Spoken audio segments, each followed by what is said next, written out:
تین دعائیں ایسی ہیں جن کو پڑھنا اپنی زندگی کا معمول بنائے.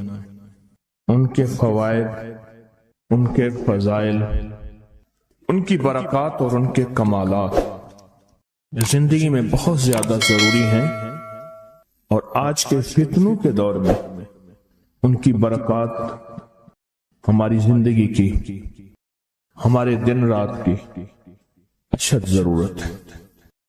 حدیث میں آتا ہے جو شخص نماز فجر کے بعد 3 مرتبہ سبحان اللہ العظیم و بحمدہ پڑھیں، سبحان اللہ العظیم و بحمدہ، سبحان اللہ العظیم و بحمدہ، سبحان اللہ العظیم و بحمدہ، جو پڑھے گا وہ 3 بیماریوں سے محفوظ رہے گا. اندھا نہیں ہوگا، کوڑ جلدی بیماریاں نہیں ہوں گی، اس کو جلد کی کوئی بیماری نہیں ہوگی، معذور نہیں ہوگا، فالج نہیں ہوگا. انسان ساری زندگی ایک دعا کرتا ہے، مولا بستر چارپائی کا محتاج نہ کرنا، کسی بندے کا محتاج نہ کرنا، منجے اور بندے کسی کا محتاج نہ کرنا. جو شخص فجر کی نماز کے بعد، جیسے کہ تسبیح خانے میں اس کا اہتمام اس لیے کرایا جاتا ہے کہ یہ ہماری طبیعتوں، مزاجوں، بولوں اور جذبوں میں آ جائے اور ہم اس کو روزانہ پڑھنے والے بن جائیں اور روزانہ پڑھنا اس کو اپنا معمول بنائیں. سبحان اللہ العظیم و بحمدہ، سبحان اللہ. اور ایک اور حدیث میں ہے کہ 2 کلمے ایسے ہیں جو اللہ کو بہت محبوب ہیں، زبان پر ہلکے ہیں، اعمال میں بہت وزنی ہیں، ترازو میں بہت وزنی ہیں. اور وہ 2 کلمے کیا ہیں؟ سبحان اللہ العظیم و بحمدہ. اور آقا کا فرمان ہے، جس نے کہا سبحان اللہ العظیم و بحمدہ، اس کے لیے جنت میں کھجور کا ایک درخت لگ گیا، اور جس کے لیے لگا تو پھر وہاں جائے گا، کھائے گا. لگا میرے لیے، کھائے کوئی اور. سوچیں، جنت میں کھجور کا درخت لگا ہے تو اللہ پاک پھر اپنی رحمت اور قدرت کاملہ سے اس کو بھیجے گا اور وہ انشاءاللہ کھجور کھائے گا. یہ دعا اس لیے پڑھتے ہیں، ایک تو بیماریوں سے حفاظت، اندھے پن سے حفاظت، معذوری سے حفاظت، جلدی بیماریوں سے حفاظت. ایک تو اس لیے پڑھتے ہیں، اور ایک اس لیے پڑھتے ہیں کہ اس کے ایک دفعہ پڑھنے سے جنت میں اللہ کھجور کا ایک درخت لگا دیتا ہے. اور سنیں، رسول اللہ صلی اللہ تعالی علیہ وسلم نے فرمایا، جو شخص بھی سبحان اللہ العظیم و بحمدہ ایک دن میں 100 مرتبہ پڑھتا ہے تو اللہ اس کے گناہ مٹا دیتے ہیں، چاہے گناہ سمندر کی جھاگ کے برابر کیوں نہ ہو. ایک تسبیح جو شخص پڑھتا ہے. رسول اللہ صلی اللہ تعالی علیہ وسلم ایک مرتبہ صحابہ سے فرمایا، آپ نے فرمایا کہ سبحان اللہ العظیم و بحمدہ 100 مرتبہ پڑھو. جس نے 1 مرتبہ پڑھا اس کے لیے 10 نیکیاں لکھی جائیں گی، جس نے 10 مرتبہ پڑھا اس کے لیے 100 نیکیاں لکھی جائیں گی، اور جس نے 100 مرتبہ پڑھا اس کے لیے 1000 نیکیاں لکھی جائیں گی. اور جو زیادہ پڑھے گا اللہ رب العزت اسے زیادہ عطا فرمائیں گے، اور جو اللہ سے بخشش طلب کرے گا تو اللہ ضرور اس کو بخشش عطا فرمائیں گے اور اللہ اس کو بخش دیں گے. ایسی طاقتور دعا ہم روزانہ رمضان میں بھی اور رمضان کے بعد بھی. تو کون سی دعا پڑھنی آج کے بعد؟ سبحان اللہ العظیم و بحمدہ.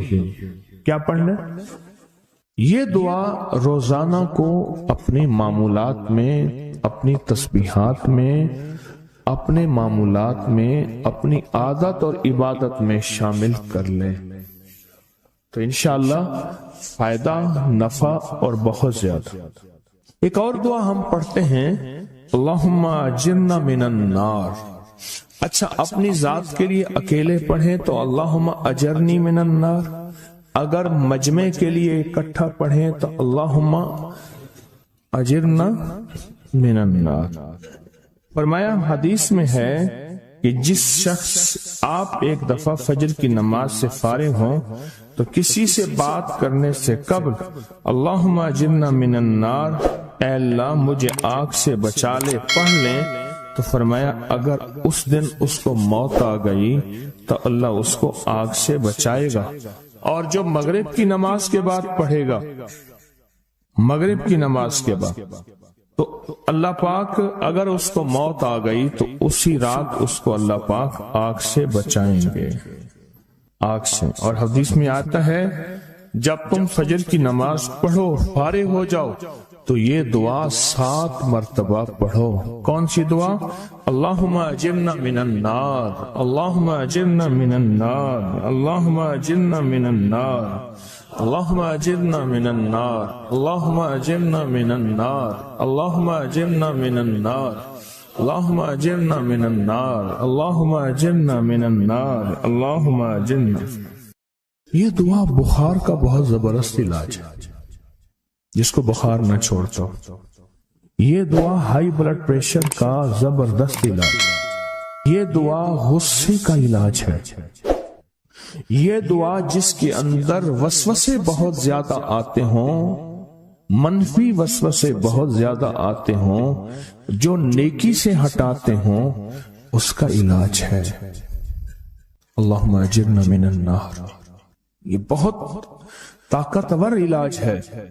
جس کا بلڈ پریشر ہائی رہتا ہو، جو بہت زیادہ ہر وقت غصے میں رہتا ہو، جس کا جسم بہت گرم رہتا ہو، جیسے رات ایک صاحب کہنے لگے کہ مجھے گرمی میں سے خوف آتا ہے، سردی میں مجھے راحت ملتی ہے، اس کے لیے بہت فائدہ مند ہے، بیماریوں کے لیے بہت فائدہ مند ہے۔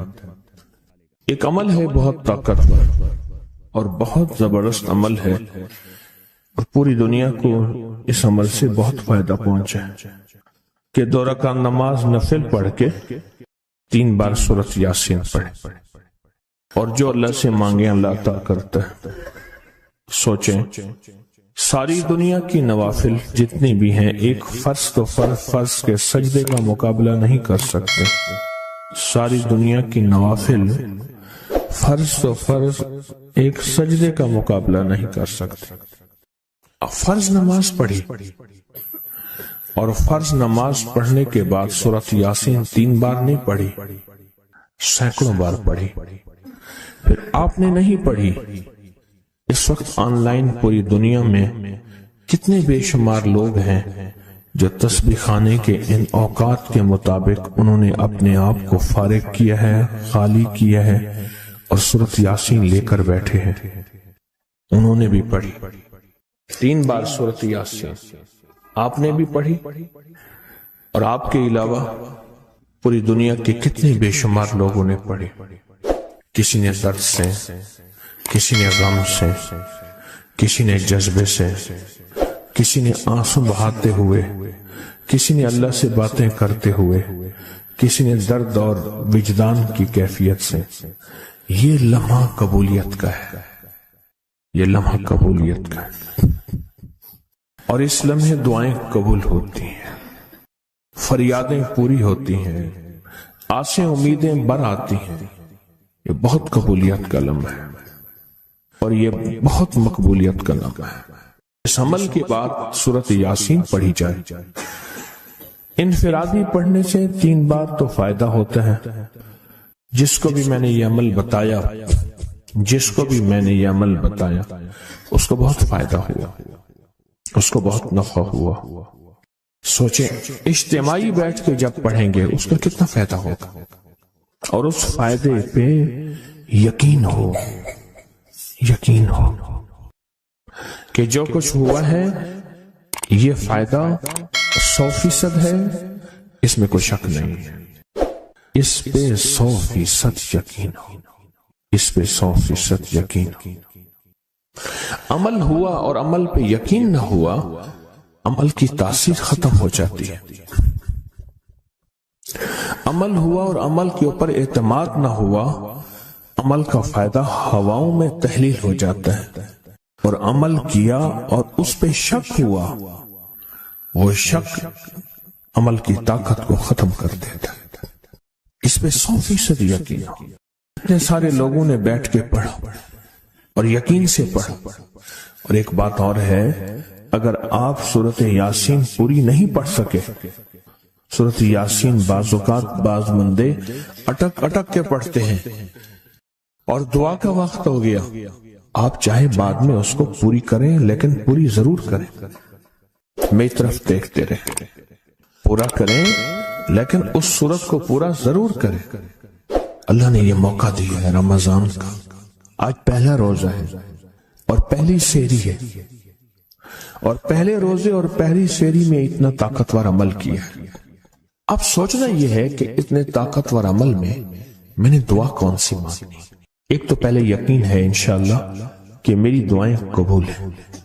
اچھا، قبولیت کی وجہ سحری کا وقت، تہجد کا وقت، ایک دوسرا قبولیت کی وجہ ایک مجمع کا اللہ کے لیے جمع ہو جانا۔ فرمایا جہاں 40 پردیسی 40 مسافر صرف اللہ کی رضا کے لیے جمع ہو کے دعا مانگے، اللہ ان کی دعاؤں کو رد نہیں کرتا۔ آپ میں سے تو 90% مجمع تو پردیشیوں کا ہے، 90% مجمع۔ اور قبولیت کی تیسری وجہ یہ ہے کہ آپ نے فرض نماز پڑھی اور فرمایا فرض نماز کے بعد دعائیں قبول ہوتی ہیں، فرض نماز کے بعد دعائیں قبول ہوتی ہیں۔ اب قبولیت کی پہلی وجہ کیا ہے؟ سحری کا وقت، سحری کا وقت، فجر سے پہلے کا وقت دعائیں قبول ہوتی ہیں۔ دوسری وجہ فجر کا وقت، فرض نماز کے بعد دعائیں قبول ہوتی ہیں۔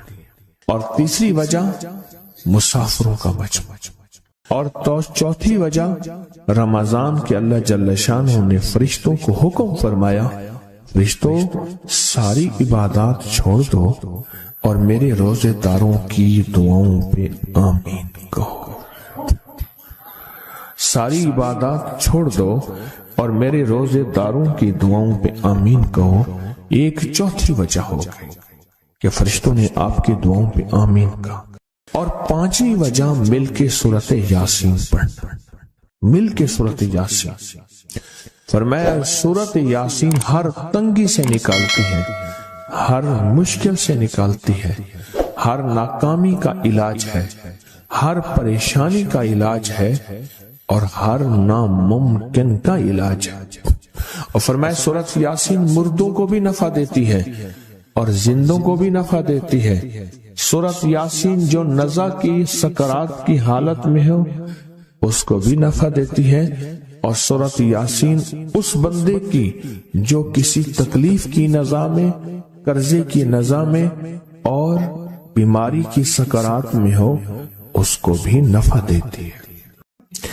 قبولیت کے اوقات، قبولیت کے لمحات، اور اس میں بیٹھ کے اللہ سے مانگنا۔ اب مانگنا کیا ہے؟ یہ تو یقین ہو گیا کہ انشاءاللہ ہماری آج کی یہ محفل، آج کا یہ بیٹھنا، آج کا یہ پڑھنا اور آج کا اللہ کی بارگاہ میں یہ حاضری دینا 100% انشاءاللہ قبول ہے۔ کوئی شک تو نہیں؟ کیوں اللہ والے میری طرف دیکھیں، سونے کی حالت یہ ختم کریں، یقین کامل ہے، پھر مانگیں کیا؟ سوچنا۔ جب سخاوت کی سخی کی سخاوت موجوں پہ ہو، عروج پہ ہو، پھر مانگیں کیا؟ یہ سب سے اہم چیز ہے۔ تو وہ چیز مانگیں جو اللہ کے خزانے میں سب سے قیمتی ہے، وہ ہے ایمان، سب سے قیمتی، اور وہ سب کو نہیں دیتا۔ مال سب کو دیتا ہے، اپنے نہ ماننے والوں کو بھی اور اپنے ماننے والوں کو بھی۔ اپنے دوستوں کو بھی بلکہ اپنے دشمنوں کو زیادہ دیتا ہے، زیادہ دیتا ہے، مال اپنے دشمنوں کو زیادہ دیتا ہے، اور بعض اوقات اپنے دوستوں کو بھی زیادہ دیتا ہے، جیسے انبیاء میں سے حضرت سلیمان، حضرت داؤد، حضرت یوسف علیہ السلام، جیسے صحابہ میں حضرت عثمان غنی، عبد الرحمن بن عوف اور بے شمار صحابہ، اولیاء میں سے حضرت پیران پیر شیخ عبد القادر جیلانی اور بڑی بڑی ہستیاں۔ اللہ اس لیے دیتا ہے کہ یہ مومن یہ نہ سمجھے، تو سب سے پہلی چیز جو اللہ سے مانگنی ہے وہ ایمان مانگنا ہے۔ ساری دنیا مل گئی، سارا مال مل گیا، ساری حکومتیں اور ساری چیزیں ملی، ایمان نہ ملا تو ہم گھاٹے میں رہ گئے۔ ہمارا سودا گھاٹے کا سودا تھا، ایمان نہ ملا۔ اللہ سے سب سے پہلے ایمان مانگنا۔ جو بندہ ساری عمر جو چیز مانگتا ہے، غور سے دیکھنا، غور سے سمجھنا، ساری عمر جو چیز مانگتا ہے، جو بندہ ساری عمر جو چیز مانگتا ہے، ساری عمر جو چیز مانگتا ہے، جو بندہ ساری عمر جو چیز مانگتا ہے، اگر نہ ملی، اللہ سچی طلب کی بنیاد پہ آخری وقت میں وہ چیز عطا فرماتے ہیں۔ حضور سرور کونین صلی اللہ تعالی علیہ وسلم کا فرمان ہے، از انس بن مالک کی روایت ہے کہ لوگوں سنتے ہو جو شخص کسی چیز کے سے متعجب ہو کر سنے، غور سے سنے۔ انہوں نے فرمایا لوگوں سنتے ہو جو کسی شے سے متعجب ہو کر لا الہ الا اللہ کہتا ہے، اللہ ہر حرف کے مقابلے میں ایک ایک درخت پیدا کر دیتے ہیں جس کے اتنے پتے ہوتے ہیں جتنی دنیا میں دن، اور ہر پتا اس کی قیامت تک کے لیے اس کے لیے مغفرت کرتا ہے اور تسبیح پڑھتا ہے۔ متعجب ہوا، ہاں لا الہ الا اللہ، اچھا فلاں جیت گیا، واہ لا الہ الا اللہ، فلاں ہار گیا، اچھا فلاں بندے کے ساتھ یہ ہوا، فلاں واقعہ یہ ہوا، متعجب ہو کے کیا پڑھا؟ لا الہ الا اللہ، بس اتنا سا لفظ پڑھا، اور اتنے سے لفظ پڑھنے پہ اب وعدے سوچیں، کیا وعدے ہیں؟ میں کہ اللہ ہر حرف کے بدلے میں، اب لا الہ الا اللہ، اب اس کے جتنے حرف ہیں آپ گن لیں، ہر حرف کے بدلے میں اللہ کیا کرتا ہے؟ ایک درخت پیدا کرتا ہے، اور اس کے پتے کتنے ہیں؟ تو معلوم ہوا کہ درخت کتنا بڑا ہے، بڑا ہوگا تو اتنے پتے ہوں گے، جتنے پتے جتنے دنیا میں دن۔ جب سے یہ دنیا بنی ہے کتنے دن ہوں گے؟ سال میں 365 دن ہیں۔ دنیا بنے کو کتنے لاکھ سال کہتے ہیں؟ کوئی 5 کہتا ہے لاکھ سال، کوئی 6 سال کہتا ہے، کوئی لاکھ، پتہ نہیں کتنے لاکھ اندازے ہیں۔ اتنے دن ہیں، خربوں سے خربوں نیکیاں، خربوں سے خربوں نیکیاں اسی وقت بیٹھ کے یوں سمولی، 1 منٹ میں جتنے دنیا میں دن ہیں۔ اور پھر وہ درخت، آگے سنیں، وہ درخت اس کے لیے قیامت تک مغفرت چاہتا ہے، اور وہ تسبیح پڑھتا ہے، اور اس تسبیح کا سارا ثواب اسی کو جاتا ہے۔ ایک بابا جی تھے، ان کی قوم عالیوان قوم ہے، عالیوان کہتے تھے، نام یاد نہیں۔ میں نے بابا جی سے پوچھا، میں کہ بابا جی کاروبار؟ آکے جھانبا، یہ ایک مخصوص لفظ ہے ان کا۔ میں نے کہا آپ کیا کاروبار کرتے ہیں؟ آکے جھانبا مارتا ہوں۔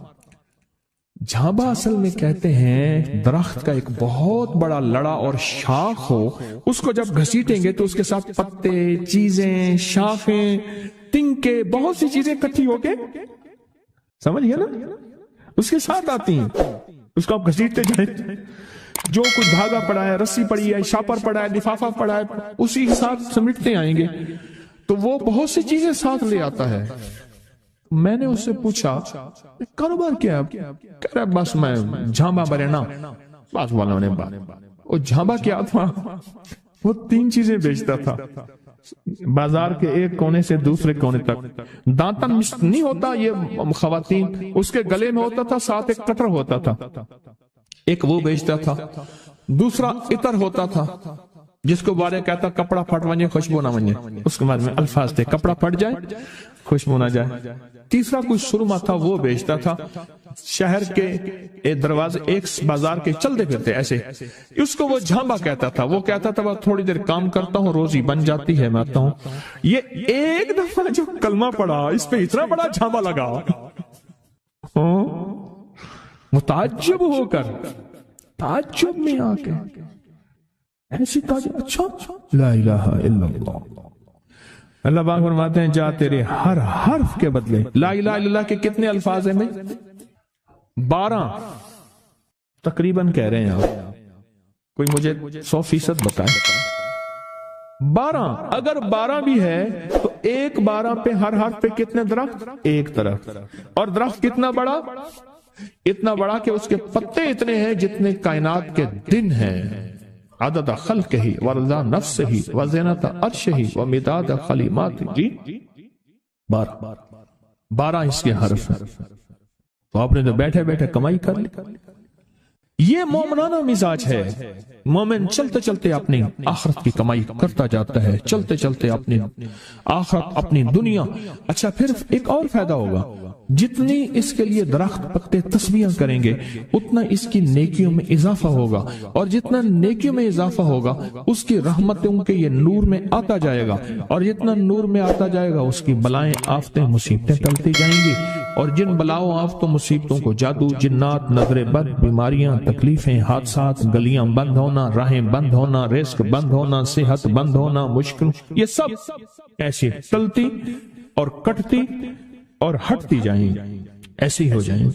فرمایا کہ ایک شخص نے عرفات میں وقوف کیا، اس کے ہاتھ میں 7 کنکریاں تھی، اس نے کنکریوں سے مخاطب ہو کے کہا اے کنکریوں تم میری گواہ رہو اس بات کی کہ اللہ کے سوا کوئی معبود نہیں اور اس کے محمد صلی اللہ علیہ وسلم اللہ کے رسول ہیں۔ اپنے ہاتھ سے انہیں پھینک دیا۔ اس رات دیکھتا ہے کہ قیامت قائم ہے، اس کے گناہ نیکیوں سے زیادہ ہیں، اور پر خدا نے اس کو دوزخ میں لے جانے کا حکم دیا، لیکن دیکھا تو ان کنکریوں نے دوزخ کے دروازے بند کر دیے۔ سارے دوزخ کے محافظ کارکن جمع ہو گئے ایک پتھر کو ہٹانے پہ، پر وہ کنکریوں کا پتھر اتنا بڑا پتھر بن گیا کوئی ہٹا ہی نہیں سکتا، اور عاجز آ گئے۔ پھر لوگ اس کو عرش کے نیچے تک پکڑ کر لے گئے، یہ پتھر بھی سفارش کرتے ہوئے اس کے پیچھے پیچھے ہو لیے۔ پھر آخر اللہ نے اس کو جنت میں جانے کا حکم دیا، تو پھر یہ سارے پتھر جنت کے دروازوں میں آگے جا پہنچے، اور ہر پتھر کہنے لگا اے اللہ میری طرف سے اس کو جنت میں داخل کر۔ ہر پتھر سفارشی بن گیا۔ ہے کہ جو بندہ سارا دن ذکر کرتا ہے، جو درخت ہوتا ہے وہ اس کے لیے قیامت کے دن گواہی دے گا، پہاڑ ہے وہ گواہی دے گا، پتھر ہے وہ گواہی دے گا، زمین ہے وہ گواہی دے گا، حتیٰ کہ یہاں تک فرمایا کہ وہ پہاڑ جھومتا ہے، وہ جگہ جھومتی ہے جہاں اللہ کا ذکر ہوتا ہے اور جھومتی ہے، اور دوسرے پہاڑوں دوسری جگہوں پہ فخر کرتی ہے کہ مجھ پہ وہ بندہ آیا ہے جو اللہ کو یاد کر رہا ہے۔ حتیٰ کہ جو بندہ اللہ کو یاد نہیں کرتا، چیونٹیاں اس کی منتیں کرتی ہیں، کیڑے مکوڑے سانپ بچھو مچھلیاں اس کی منتیں کرتی ہیں اللہ کو یاد کر لے ورنہ عذاب آئے گا، عذاب میں جہاں تو رگڑا جائے گا وہاں ہم بھی رگڑے جائیں گے۔ ایک بندہ وہ لوگوں کے سامان اٹھاتا تھا، اس کے پر خچر تھا، ایک جگہ سے دوسری جگہ لے جاتا تھا، نمازی نیک آدمی تھا، غریب مزدور تھا۔ ایک دفعہ ایک لولا لنگڑا بندہ آیا اور کہنے لگا مجھے اپنے خچر پہ بٹھا کے فلاں جگہ پہنچا دے، اتنے پیسے تجھے دوں گا۔ پیسے بھی معقول تھے۔ اس نے خیر اس کو پکڑا، سہارے سے بٹھایا، چلتے چلتے نا 2 راہیں آ گئے، 2 راہیں۔ ایک راہ وہ تھی جہاں ساری دنیا جاتی تھی، ایک راہ وہ تھی جو سنسان تھی۔ وہ معذور آدمی کہنے لگا اس سنسان راستے کی طرف چل، سنسان راستے۔ انہیں کہا میں تو ادھر سے جاتا ہوں، میرا معمول تو ادھر ہے، میں تو ادھر نہیں جاؤں گا۔ انہیں مجھے راستے کا پتہ ہے، تو چل، یہاں سواری کا گھاس بھی ملے گا، پانی بھی ملے گا، اور راستہ بھی بالکل مختصر ہے۔ انہیں کہا ٹھیک ہے۔ آگے گئے تو وہ ایک وحشتناک جنگل آیا، اور وہ جو بندہ تھا معذور وہ ایک دم